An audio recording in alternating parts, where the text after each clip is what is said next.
মিনু মাসি, তুমি যে টোনার জন্য মেয়ে দেখতে বলেছিলে, তাই আজ আমি পাশের বনে গিয়ে টোনার জন্য ভালো একটা মেয়ে দেখে আসলাম। তাই নাকি বাবা? তাহলে তো এক্ষুনি আমাদের পাশের বনে যেতে হবে, আর দুপুরের আগেই বাড়িতে বউ আনতে হবে। কিন্তু কেন মা? তুই ছেলে পাখি, তাই এত কিছু বুঝবি না। দুপুর বেলার বাড়িতে নতুন বউ এলে বাড়ির অমঙ্গল হবে, বুঝেছিস?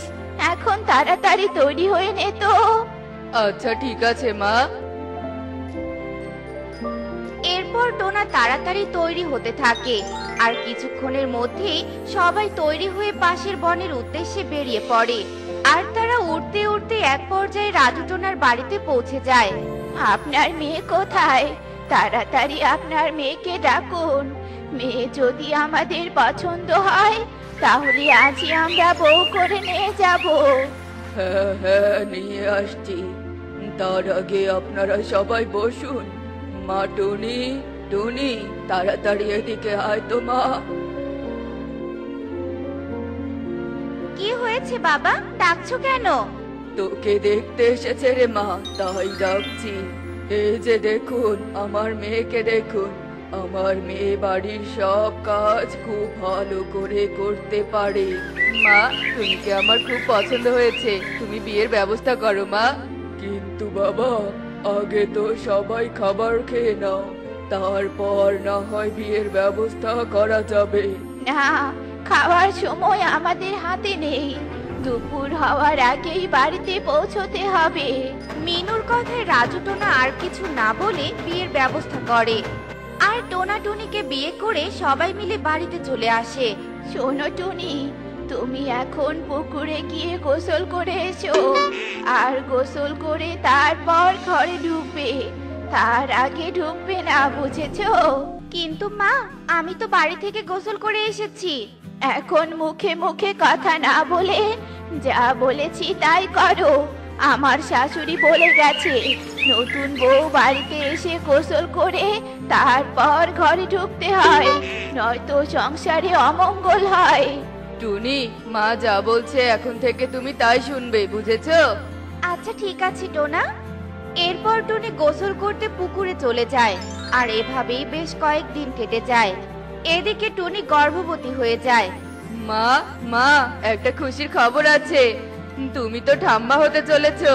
কি বলছিস? সত্যি আমি ঠাম্মা হব? এটা তো অনেক খুশির খবর। তা দাঁড়িয়ে আছিস কেন? তাড়াতাড়ি বাজারে গিয়ে মিষ্টি নিয়ে আয়। বনের সবাইকে যে মিষ্টি মুখ করাতে হবে। হ্যাঁ মা, তাই যাচ্ছি। এরপর টোনা বাজারে চলে যায়, আর বড় একটা হাঁড়ি দিয়ে এক হাঁড়ি মিষ্টি নিয়ে বাড়িতে চলে আসে।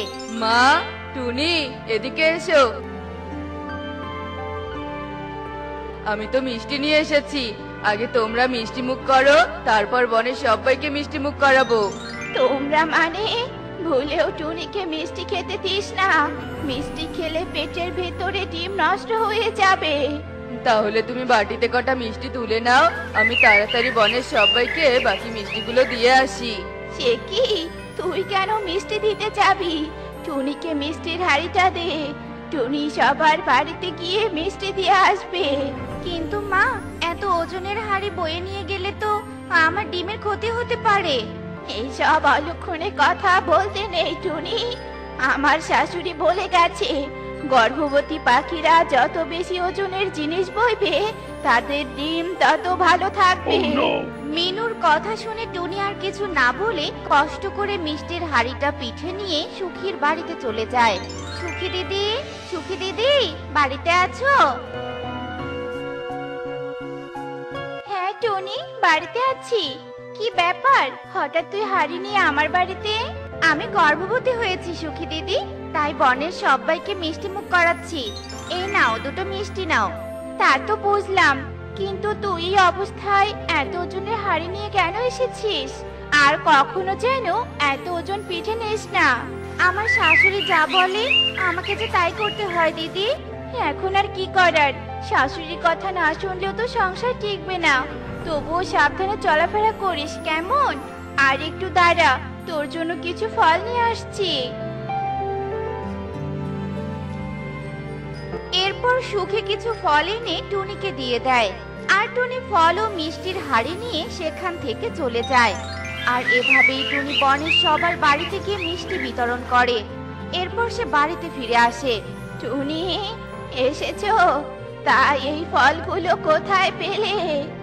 মা, বনের কয়েকটা দিদি আমাকে এই ফলগুলো খেতে দিয়েছে, আর বলেছে এই সময় যেন আমি বেশি বেশি ফলমূল এবং পুষ্টিকর খাবার খাই। ওই ছোট পাখিদের কথা শুনে তুমি ফলমূল খেতে চাইছো? এই বনে সব থেকে আমি বড় পাখি, তাই সবার থেকে আমি ভালো জানি এই সময় কি খেতে হবে আর কি খেতে হবে না। হ্যাঁ টুনি, তোমাকে তো বলেছি মা যা যা বলবে তুমি তাই তাই করবে। মা তুমি বলো টুনির কি কি খাওয়া যাবে না? তোমার পুষ্টিকর খাবার ফলমূল খাওয়া যাবে না। এসব খেলে শরীর অনেক ভারী হবে, আর তখন ডিম নষ্ট হয়ে যাবে। এবার তো সব বুঝেছো? জি মা, বুঝেছি। এখন দাঁড়িয়ে না থেকে ঘরে অনেক কাপড় জমা হয়ে আছে, সেগুলো সব ভালো করে ধুয়ে নিয়ে এসো। ঠিক আছে মা, যাচ্ছি। এরপর টুনি ঘরে চলে যায় আর কাপড় নিয়ে পুকুর পাড়ে চলে যায়। আর এভাবেই বেশ কয়েকদিন কেটে যায়। হঠাৎই একদিন মিনুর বান্ধবী কামিনী মিনুর বাড়িতে বেড়াতে আসে। মিনু, মিনু, কোথায় তুই? বাইরে এসে দেখ কে এসেছে। আরে কামিনী যে, তা কেমন আছিস? এতদিন পর আমার কথা মনে পড়লো। মনে তো পড়ে, কিন্তু আসবো আসবো করে আর আশাই হয়ে ওঠে না। তাই এই গর্ভবতী বউটা কে রে? তোর ছেলের বউ বুঝি? হ্যাঁ রে কামিনী, এটাই আমার ছেলের বউ, আর কয়েকটা দিন পরেই ডিম দিবে। দেখে তো মনে হচ্ছে আজকালের মধ্যেই ডিম দিবে, কিন্তু এই সময় বউটাকে বসে রেখেছিস কেন? এখন যত কাজ করবে তত ভালো ডিম দিতে পারবে। দেখলে আমার বান্ধবীও একই কথা বলছে, তাই বড় পাখিদের কথা শুনতে হয়। এখন যাও, তাড়াতাড়ি পুকুর থেকে পানি এনে রান্না বসিয়ে দাও। আমার বান্ধবীর জন্য 4-5 পদের রান্না করবে, কেমন? কিন্তু মা, আমার শরীরটা তো খুব খারাপ লাগছে। পুকুর থেকে কলসি করে পানি নিয়ে আসার মতো যে আমার শরীরে শক্তি নেই মা। ছি ছি ছি ছি মিনু, তোর বউ দেখছি আমাদের কথার কোনো গুরুত্বই দিচ্ছে না। কেমন বড়দেরকে এই কাজের জন্য হুকুম করছে। টুনি, তুমি কিন্তু আমার বান্ধবীর সামনে আমাকে অপমান করছো। এখন যদি আর একটা কথাও বলো, তাহলে তোমাকে এক্ষুনি বাবার বাড়িতে রেখে আসবো। মা, আমার ভুল হয়ে গেছে, আমাকে ক্ষমা করে দিন মা। আমি এক্ষুনি পানি আনতে যাচ্ছি। এসব বলে টুনি কলস নিয়ে পুকুরে পানি আনতে চলে যায়, আর কলসে পানি ভরে বাড়ির দিকে আসতে থাকে। আর কিছু দূর আসতেই টুনি হঠাৎ মাথা ঘুরে মাটিতে পড়ে যায়। এ কি, টুনি এভাবে পড়ে গেল কেন? দেখি তো কাছে গিয়ে।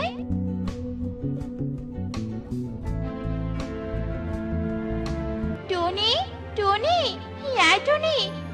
এ কি, টুনি তো জ্ঞান হারিয়ে ফেলেছে। এই অবস্থায় মেয়েটা কেন যে পানি নিতে এসেছিল? যাই হোক, একে পিঠে করে নিয়ে বাড়িতে দিয়ে আসি।